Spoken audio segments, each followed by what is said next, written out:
Vamos a continuar, queridos amigos, con el regreso de la familia sagrada o de la Sagrada Familia a Nazaret. Todo lo que estamos analizando no aparece en la palabra de Dios, no aparece en la Biblia, no está contenida en la Biblia, sino son investigaciones que hemos realizado de otras fuentes que nos narran qué fue lo que en realidad pasó con el regreso de la familia a Nazaret. Lo que nos dice el evangelista Lucas acerca del regreso de José, María y Jesús a Nazaret. En el versículo 39 del capítulo 2 dice: después de haber cumplido con todo lo prescrito en la ley del Señor, volvieron a Galilea, a su ciudad de Nazaret. Y el niño crecía y se fortalecía y se llenaba de sabiduría, y la gracia de Dios estaba sobre él. Después del cuarto viaje, en menos de una semana, ya es otra versión que estamos confirmando con la palabra de Dios en el Evangelio de Lucas, dice: después del cuarto día de viaje, en menos de una semana, José consiguió trabajo como carpintero, y en ese momento Jesús, como ya vimos, tenía 3 años y llevaban 2 meses. José, que ya vimos que era un extraordinario carpintero, un maestro, un ebanista, consiguió trabajo en Nazaret. Y Jesús, como ya vimos, tenía 3 años. Cuando Jesús, María y José iban camino a Nazaret, Josué le dijo a María que no era conveniente decir nada acerca de quién en realidad era el niño Jesús. Lo mismo que sucedió cuando llegaron a Egipto. Se repite la historia a su regreso a Nazaret. Y decidieron no decir nada ni a familiares, ni a amigos, ni a parientes, ni a nadie por el estilo. Entonces, se puede decir que para todos los habitantes de Nazaret y vecinos de Jesús, María y José, eran una familia común y silvestre. Tal vez lo único que podría ser relevante era el extraordinario trabajo que ejercía el carpintero José. Tal vez podría eso ser importante, porque evidentemente cuando regresaron de Egipto no eran pobrecitos, regresaron muy bien dotados económicamente. Y no solamente económicamente, sino venían realizándose y codeándose con personas muy importantes, con gente muy valiosa. Entonces, lo único que podía llamar la atención de esta familia era la posición económica que tenían en base al trabajo de José. Pero el acontecimiento más importante que se dio a su llegada a Nazaret es que vino el nacimiento del segundo hijo, ahora sí, de María, y el primer hijo de José. Y ese niño dice claramente que se llamaba Santiago, que nació, fíjate bien, por eso es tan importante investigar las fuentes que podemos obtener para poder tener una concepción absolutamente clara de lo que sucedió. Y hemos encontrado que Santiago nació el 2 de abril del año 3 antes de Cristo. Esto significa que Jesús tenía 4 años cuando nació su medio hermano. Y Jesús, según narran las historias de ese tiempo, estaba muy feliz de tener un hermanito y permanecía largas horas observando las actividades de su hermano. José se asoció con 2 hermanos de sangre y permanecía en el taller dirigiendo todas sus obras y habían diferentes trabajadores que no solamente se dedicaban a la fabricación de muebles, sino también fabricaban arados, yugos y todo aquello que estuviera relacionado con madera. Pero también trabajaban el cuero, la soga y la lona. O sea que José tenía una industria, tenía una empresa. Por lo tanto, Jesús no era pobrecito. No es verdad que Jesús no tenía ni siquiera dónde acostarse. Tenemos que tener claro que cuando Jesús se refirió al lecho, se estaba refiriendo a que Él no era de este mundo. No iba a permanecer por siempre en este mundo. Y ahí es donde viene la gran pregunta que los vecinos de Nazaret o los habitantes de Nazaret se hicieron cuando Jesús empezó a hacer milagros, cuando empezó a predicar, cuando empezó a enseñar, cuando empezó a sanar, cuando empezó a manifestar que Él era Dios en la tierra. Lo primero que dijeron ellos, aquí nos damos cuenta de que la información que hemos estado elaborando o que hemos estado investigando o que hemos estado recopilando, tenemos que compararla con lo que nos dicen los evangelios. Y en este caso, el evangelio de Mateo en el capítulo 13 y en el versículo 55 al 57 dice lo siguiente: ¿no es este el hijo del carpintero?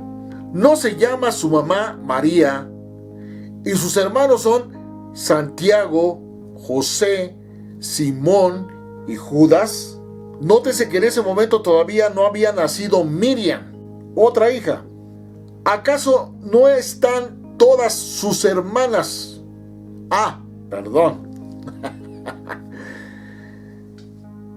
En Mateo 13, 55, 57 nos dice que era casi que imposible creer que Jesús, el hijo de José y de María, fuera el Mesías. Cuando empezó a sanar a los enfermos, cuando empezó a liberar a los oprimidos por el diablo, era absolutamente imposible de creer que se tratara de Dios en la tierra, del Mesías, porque ellos decían, según lo que nos narra Mateo 13, 55, 57, dice: ¿no es este el hijo del carpintero? ¿No se llama su mamá María y sus hermanos Santiago, José, Simeón y Judas? Nótese una cosa importante. Aquí no aparecen los nombres de sus hermanas, pero también tuvo hermanas Jesús. Y dice a continuación: ¿acaso no están todas sus hermanas aquí con nosotros? Entonces, la gran pregunta que se hacían ellos era: ¿de dónde sacó toda esta sabiduría y todo este poder? Y ellos, dicen en el versículo 57, no podían aceptarlo, pero Jesús les dijo: se honra a un profeta en todas partes, pero nadie es profeta en su propio pueblo ni en su propia casa. Pero vamos a ver esta misma versión, o mejor dicho, este mismo capítulo en otra versión, en la versión más moderna que podamos encontrar. Mateo 13, 55. Veamos, aquí le ponemos 13 y nos vamos al 55. Por eso es que no hay excusa, queridos amigos, no hay pretexto, es que yo no sabía, es que yo no tenía ni idea, porque gracias al internet, hoy en día podemos únicamente cliquear y encontramos una información extraordinariamente amplia. Veamos lo que dice esta versión, que es la más moderna de todas. Pero si es Jesús el hijo de José el carpintero, su madre se llama María, sus hermanos son Santiago, José, Simón y Judas, y sus hermanas aún viven aquí, ¿cómo es que Jesús sabe tanto y puede hacer estos milagros? Pero ninguno de los que estaban ahí quiso aceptar las enseñanzas de Jesús. Y entonces él dijo: a un profeta se le respeta en todas partes, menos en su propio pueblo y en su propia familia. Porque si analizamos el Evangelio de Juan, nos vamos a dar cuenta que sus hermanos no creían que él fuera el Mesías. Al contrario, se burlaban de él. Y si vamos al capítulo 13 de Mateo, vamos a encontrar que la misma María se dejó contagiar por sus hijos y no creía, o se le había olvidado que en realidad Jesús era el Mesías. Y dice en el versículo 58, y como la gente no creía en él, Jesús no pudo hacer muchos milagros en aquel lugar. Ahí está. La clave para que un milagro se dé es que yo tengo que creer que es real. Y ahora se está manifestando toda la realidad de todo esto que estamos viendo gracias al estudio de la física y de la mecánica cuántica. Pero como se escapa de nuestros sentidos físicos, entonces es más fácil decir que no existe y que no es verdad. Ahora continuemos con el 5º año de Jesús el Cristo. Es decir, 5 años de edad de Jesús el Cristo, 2 años antes de nuestra era. Cuando Jesús cumplió 5 años, que dice claramente aquí que en agosto, por eso decimos que muy seguramente Jesús nació el 23 de agosto del año 7 antes de la era. Poco antes de su 5º cumpleaños, Jesús tuvo la gran alegría de la llegada de su hermana Miriam. Pero como ya vimos, el Evangelio no habla nada relacionado a las mujeres. Que nació durante la noche del 11 de julio de el año 2 antes de la era. A la tarde del día siguiente, Jesús tuvo una larga conversación con su papá putativo, con su padre putativo, José, sobre cómo nacen al mundo distintos grupos de cosas vivas como seres individualizados. El niño Jesús participaba de todo corazón en todas estas experiencias naturales de la vida y seguía u obedecía muy religiosamente o obedecía todas las normas del hogar. Disfrutaba de sus hermanitos y ayudaba mucho a María en el cuidado de ellos. Era costumbre de los judíos en Galilea que la madre tuviera a su cargo la educación del niño hasta el 5º cumpleaños. Después, si el niño era varón, por las reticencias genéricas de los judíos, el padre se encargaba de su educación. En este caso, nos está diciendo que hasta los 5 años, quien educaba al niño era María. Después de los 5 se lo entregó a su padrastro José. Ese año, por consiguiente, Jesús entró en la 5ª etapa de la vida de un niño judío común y silvestre de Galilea. Y así ocurrió que el 21 de agosto del año 2, después de Jesús el Cristo, ojo, cuando Jesús ya tenía 7 años de edad, María formalmente entregó a José la educación futura de su hijo. Si seguimos esta información nos daremos cuenta de que hay un desfase de 2 días del 21 al 23 de agosto que pudo haber nacido en el año 7 y por lo tanto ya tenía 7 años Jesús. Jesús practicaba su escritura, ojo, en arameo, en griego Y obviamente ya estaba aprendiendo el hebreo. Por lo tanto, con el tiempo podemos decir que Jesús aprendió a leer, a escribir y a hablar perfectamente los tres idiomas: arameo, griego y hebreo. Jesús tenía la apariencia de un niño común y silvestre, pero continuaba progresando normalmente y de manera extraordinaria, mental, emocional, espiritual y físicamente bien. Ahí está la esencia de lo que somos: espíritu, mente, corazón y cuerpo, guiados por el Espíritu Santo del Dios Altísimo y Viviente. Los 5 elementos. Para aquellos que quieran averiguar o indagar más acerca de esto, los invito a que vean la lista de reproducción de los 5 elementos.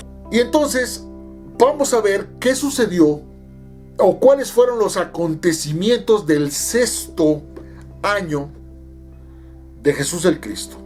Es decir, el año 1 antes de nuestra era. O sea, nos vamos a retrasar un poquito para ver cuáles fueron los acontecimientos del año 6, cuando Jesús tenía 6 años. ¿Cuáles fueron los acontecimientos de Jesús cuando cumplió 6 años? Dice que el texto, ¿se acuerdan del texto o del ejemplar de las escrituras hebreas que le regalaron a José, o que le regalaron a Jesús y que le entregaron a José en Egipto, exactamente en Memphis? Resulta que el texto para el estudio del idioma griego era aquel ejemplar de las escrituras hebreas que le habían dado y que tenía una versión completa de la ley de Dios, de los profetas y de los salmos. Por eso, cuando Jesús habló de la regla de oro, dijo que todo lo que estaba contenido en la ley, los profetas y los salmos, eso era justamente lo que debíamos hacer. Y vamos a parar un poquito para ver dónde está la ley, los profetas y los salmos. Y vemos de una manera espectacularmente bella esto que les acabo de pronunciar. Y dice así, vamos a buscar aquí: la ley, los profetas y los salmos.